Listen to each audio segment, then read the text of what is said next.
अपनी मर्जी से शादी करने के नताइज हमारे मुआशरे में बाज़ दफा इंतहाई खौफनाक भी हो सकते हैं। कराची में पुलिस ने 50 साला शख्स को कत्ल करने वाले ऐसे मियाँ बीवी को गिरफ्तार किया है।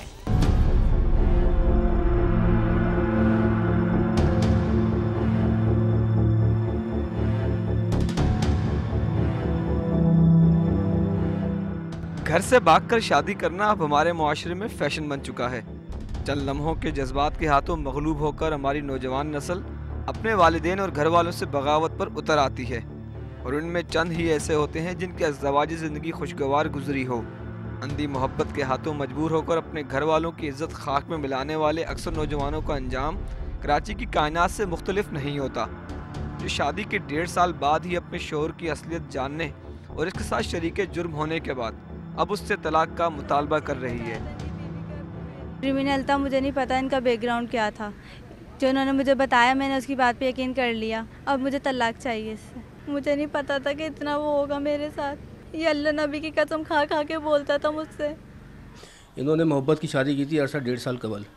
उसमें इनके घर वाले जो थे, लड़की के घर वाले, वो राज़ी नहीं थे, क्योंकि वो ये नहीं चाहते थे कि इसके साथ शादी हो। लेकिन उन्होंने घर से फरार हो गई ये शादी इख्तियार की। और ये जो मुलजिम हमने पकड़ा हुआ है, इससे कबल भी इसने एक शादी की थी जिसकी बीवी की डेथ हो गई। इसके 2 बच्चे जो फैसलाबाद SOS के अंदर जो है तालीम हासिल कर रहे हैं। इसने गुज़िश्ता माह अपने शोहर खालिद और शोहर के दोस्त इम्तियाज़ के साथ मिलकर कार हथियाने के लिए 50 साला शख्स को मौत के घाट उतार दिया था। गाड़ी की वजह थी कि उनके पास पैसे नहीं थे, इसलिए उन्होंने इसको मारा था।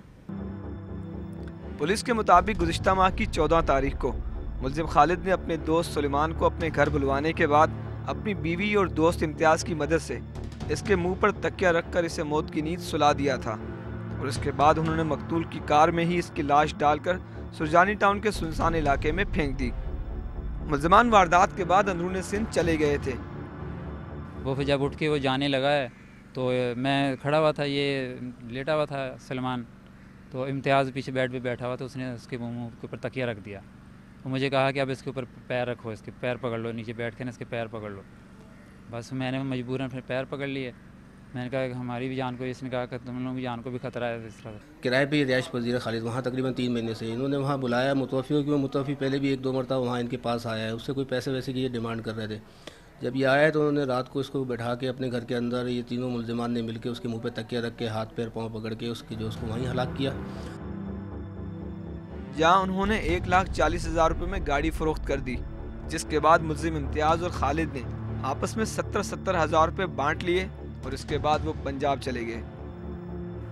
गुलशन नामी को इन्होंने गाड़ी सेल की है 1,40,000 की, उसमें इसको मिले हैं 70,000। सुरजानी टाउन के इलाके से मिलने वाली लाश की शनाख्त पुलिस को सलेमान के नाम से तो हुई, लेकिन पुलिस को कोई शवाहिद नहीं मिल सके थे, जिसके बाद तफ्तीश का आगाज़ किया गया और मकतूल के मोबाइल फ़ोन की मदद से मुलजिमान की तलाश शुरू कर दी गई। वारदात के 20 रोज़ बाद वारदात के मास्टरमाइंड खालिद को फैसलाबाद से कराची पहुंचने पर गिरफ्तार कर लिया गया, और बाद अज़ां इसकी निशानदेही पर इसकी शरीके जुर्म और शरीके हयात मुलजिमा कायनात को भी गिरफ्तार कर लिया गया, जबकि इस वारदात का मरकज़ी मुलजिम इम्तियाज़ ताहाल फ़रार है। IMEI नंबर जो है हमने वो ट्रेस कराई, जब हमें पता चला कि उसकी IMEI जो है फैसलाबाद में काम कर रही है। अब उसके बारे में ये भी पता चला जिसके नाम पे ये सिम है वो कराची का रहायशी है, बेसिकली उसका रहायश जो यहीं पे है। लेकिन हमने कुछ दिन इंतज़ार करने के बाद जब हमें ये मालूमात हासिल हो गई कि भाई वो बंदा कराची में आ गया, तो हमने तकरीबन 18 तारीख को उसकी अरेस्टिंग की है यहाँ पर। जब उसको अरेस्ट किया तो उसने बखूबी इंकशाफ किया कि भाई हमने, मेरे साथ इम्तियाज़ था, मेरी बीवी कायनात थी, और ये गाड़ी जो उसके पास थी मुतवफ़ी के पास, उस गाड़ी को हासिल करने के लिए हमने उसको कत्ल किया। फिर हमें नहीं पता कि ये कोई नंबर तो हमारा था कि नंबर की वजह से ट्रेस हुए हैं, तो उसकी वजह से हम पकड़े गए। नहीं, हमारा इरादा नहीं था। हमें अफसोस है, लेकिन हमारा इरादा नहीं था, उसको मारने का हमारा इरादा नहीं था। मेरी वाइफ को तो पता भी नहीं था। मैंने इनको मजबूर किया, मैं कि अगर तुमने ज़रा से, तुम्हारी भी जान को खतरा, हमारी भी जान को खतरा, किसी को बताना नहीं। मुलजिम खालिद का कहना है कि मकतूल सुलेमान से इसकी 2.5 साल कबल दोस्ती हुई थी, और शादी के बाद से इसके घर के माशी हालात ख़राब थे, जिसे देखते हुए इसके दोस्त इम्तियाज़ ने सुलेमान की कार हथियाने का मंसूबा बनाया, और 14 अप्रैल की शब उन्होंने सुलेमान को कत्ल करके इसकी लाश वीराने में फेंक दी। मुलजिमान को गिरफ्तार करने वाले सुरजानी टाउन इन्वेस्टिगेशन पुलिस के ऑफिसर तारिक खालिद का कहना है कि मुलजिम आदि जुराइम पेशा हैं, और वो इससे कबल भी कई गाड़ियां चोरी करके फ़रोख्त कर चुके हैं, जबकि इनके कब्जे से मिलने वाली मोटरसाइकिल और टैक्सी भी चोरी की हैं। मगर मुल्जिम खालिद का दावा था कि ये इसकी पहली वारदात है। हम जो इसका मालूमात किए ये जो है कारें वगैरह छीनते हैं, छीनने के बाद जो है उनको जो है ये अंदरूनी सिंध जो है गुलशन नामी शख्स के पास सप्लाई करते हैं। कत्ल के इल्ज़ाम में गिरफ्तार होने वाली मुल्जिमा कायनात का कहना है कि इसने 1.5 साल कबल खालिद के साथ घर से भागकर शादी की थी और इसे नहीं पता था कि इसका शोहर जुराइम पेशा है। वो अब अपने शोहर के साथ नहीं रहना चाहती।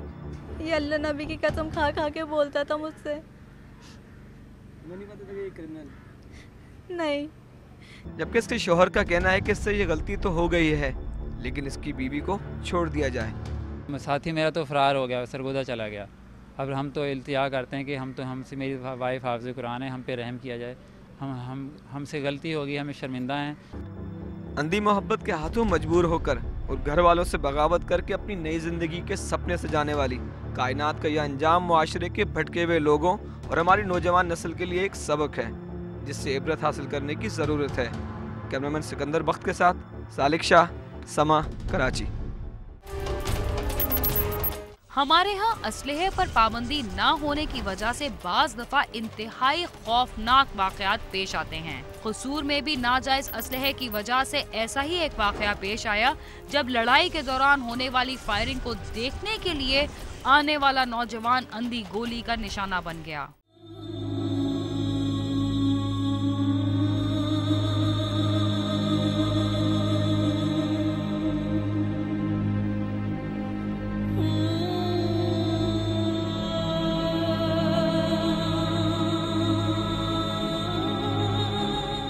इलाहाबाद के इलाके तलवंडी का रिहायशी मोहम्मद आरिफ मेन बाजार में बिलेट की दुकान चला रहा था। इसी इलाके का रिहायशी नवीद भट्टी अपनी मोटरसाइकिल पर किसी काम के सिलसिले में बाजार जा रहा था कि बाजार में खड़े मोहसिन से इसकी मोटरसाइकिल की टक्कर हो गई, जिस पर इनका आपस में झगड़ा हो गया। लेकिन मुकामी अफराद ने दोनों के दरमियान सुलह करवा दी।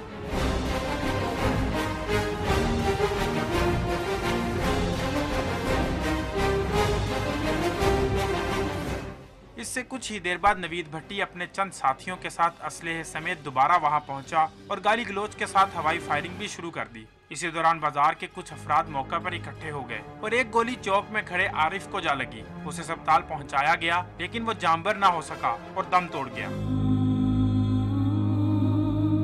घर से आया हूँ, कहता यार वो सामने झगड़ा कौन सा हो रहा है। मैंने उसको बोला यार वो ना दोस्त हैं, वो लड़ रहे हैं आपस में, आप ना उधर जाओ। वो बोला कि यार नहीं यार वो दोस्त हमारे हैं। हम उससे पूछे जाके यार क्या मसला है। वो मेरा भाई उधर चला गया तो उन्होंने देखा कि ये पता नहीं उनकी साइड से आ रहा है, पकड़ो इसको गोली मारो। मोहसिन बोला इसको पकड़ो, इसको पहले गोली मारो, ये उनका हमायती है, इनको गोली पहले मारो। और मुदस्सर ने और इरफान ने, इन्होंने तीनों ने मिलकर मेरे भाई को गोली मार दी। मेरा भाई मौके पे दम तोड़ गया। इस वाक़े पर इलाके में खौफो हरास फैल गया और मोहम्मद आरिफ के लवाहिकीन ने थाना इलाहाबाद में मोहसिन, मुदस्सर और 2 नामालूम अफराद के खिलाफ मुकदमा दर्ज करवाया और पुलिस ने तफ्तीश शुरू कर दी। मौके पर मौजूद एक शख्स का कहना है कि मोहसिन और मकतूल का आपस में बहुत ज्यादा फासला था, लेकिन ये पता नहीं चला कि इसको गोली किस सिमत से आकर लगी। जब हम किसी से ये बात कहते हैं तो नवीद भट्टी नामी शख्स हमें आकर धमकियाँ देता है। पूरी तैयारी करके आए, उसके बाद आए न थे डेरे के करीब आए ने। वो लोग पूरी तैयारी के साथ आए और आते ही गालम गलोच शुरू कर दिया और कुछ लोग हवाई फायरिंग करने लगे। इसी दौरान नामालूम सम से आने वाली गोली आरिफ को लगी। मैंने यही हकीकत तमाम लोगों को बताई और अब मुझे धमकियां दी जा रही हैं कि जब मामला ख़त्म हो जाएगा तो हम तुमसे निमट लेंगे। जो साडा रोला निबड़ जाए ना बाद असीं फिर तुम पहुंचा दें। मकतूल 4 बच्चों का बाप और घर का वाहिद कफील था। इसकी बेवा का कहना है कि हम गरीब लोग हैं और हमारी फरियाद सुनने वाला कोई नहीं, हमें हर कीमत पर इंसाफ चाहिए। मेरे खाविन को उन्होंने गोली मार दी। हमारी किसी से कोई दुश्मनी नहीं थी, हम गरीब लोग हैं, हमें इंसाफ दिलाया जाए। उन जालिमों ने मेरे छोटे छोटे बच्चों को यतीम कर दिया। मुकदमे में नामजद मुल्जमान के लवाहिकीन का कहना है कि मोहम्मद आरिफ को उन्होंने कत्ल नहीं किया, बल्कि वो नवीद भट्टी वगैरह की फायरिंग से हलाक हुआ है, जिसका हमें भी शदीद रंज है, इसलिए कि हमारा उससे किसी किस्म का तनाजा नहीं था। अगर हमारे आदमी का कसूर होता तो हम खुद उसके खिलाफ कार्रवाई करवाते। इसके साथ झगड़ा नहीं था, इसके साथ कोई रौला नहीं था, ये पीछे खड़ा है। अगर उसका कसूर होता तो ज़रूर हम बताते कि उसकी गलती है और उसको पेश करते कि अगर उसने जो जुर्म किया है उसकी वो सजा पाए।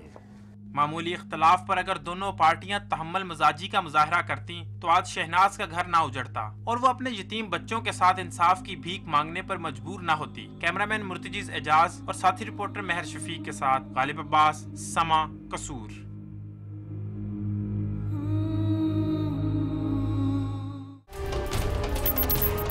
हमारे मुआशरे के लोग मुख्तलिफ मसाइल का शिकार होने की वजह से किसी की कोई भी बात बर्दाश्त नहीं करते।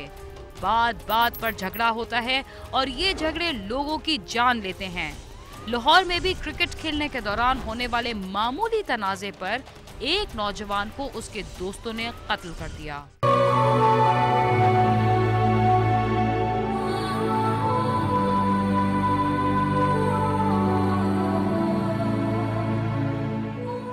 टाउनशिप सेक्टर A2 के रहायशी अब्दुल मजीद की 4 बेटियां और 2 बेटे हैं। बाप के साथ साथ दोनों बेटे आदिल मजीद और अहमद मजीद भी 5 वक्त नमाज पढ़ते थे। 24 साल आदिल मजीद ने MA की डिग्री हासिल करने के बाद पंजाब पुलिस में ASI भर्ती के लिए इम्तहान दिया, जिसमें वो पास हो गया। ताहम अभी इंटरव्यू होना बाकी था। चंद रोज कबल आदिल और अहमद घर से क्रिकेट खेलने के लिए करीबी ग्राउंड में गए, जहां तलख कलामी पर आदिल का अपने मोहल्लेदार नासिर भैया से झगड़ा हो गया। ताहम दीगर दोस्तों ने उनके दरमियान सुलह सफाई करवा दी। झगड़े के 1 हफ्ते बाद आदिल और अहमद अपने वालिद के साथ मस्जिद से मगरिब की नमाज पढ़कर घर वापस आए ही थे कि नासिर भैया ने उन्हें एक लड़के के जरिए सुलह के बहाने ग्राउंड में बुलवाया। जैसे ही दोनों भाई ग्राउंड के करीब पहुंचे तो नासिर, जो अपने दीगर 4 साथियों के साथ वहां खड़ा था, उन्होंने आदिल और अहमद को जदोकोब करना शुरू कर दिया और साथ ही उन्हें छुरियों के बेदर पे वार करके शदीद जख्मी कर दिया और फरार हो गए। दोनों को तिब्बी इमदाद के लिए अस्पताल ले जाया गया, मगर आदिल जख्मों की ताब ना लाते हुए दम तोड़ गया। मैनू कुछ नहीं पता चलिया होया कि बस दोनों कहते मुंडे आए ने छुरियां ना ते हत्था भी सी ते लड़न लग गए। बस कोई इम्कान भी नहीं सी जे चलो जी घर दे विच कोई गल या बात या कोई झगड़े दा कोई खुशबू भी नहीं सी जब मैं रोक लेंदी। आदिल की हलाकत पर घर में कोहराम बर्पा हो गया। उसकी माँ और बहनों के बैन ने सुनने वालों के दिल दहला दिए। आदिल भाई बहनों में सबसे छोटा होने की वजह से घर भर का लाडला था। तू तो पहले तो बगैर सोंदा नहीं सी, उन्हें किस तरह मैं कुछ कहना तो सही, मैनू कुकते चला शाम तक घर भी सी। वो घर से मुझे सुबह खेल के गया था मेरे साथ, वापिस ही नहीं आया। मुझे साथ छोड़ने जाता था घर में। प्यार करता था, रात को उसने मेरे साथ सोता था, मुझे डर लगता था तो साथ हो जाता था। अकेला होगा, सोएगा अकेला कब्र में।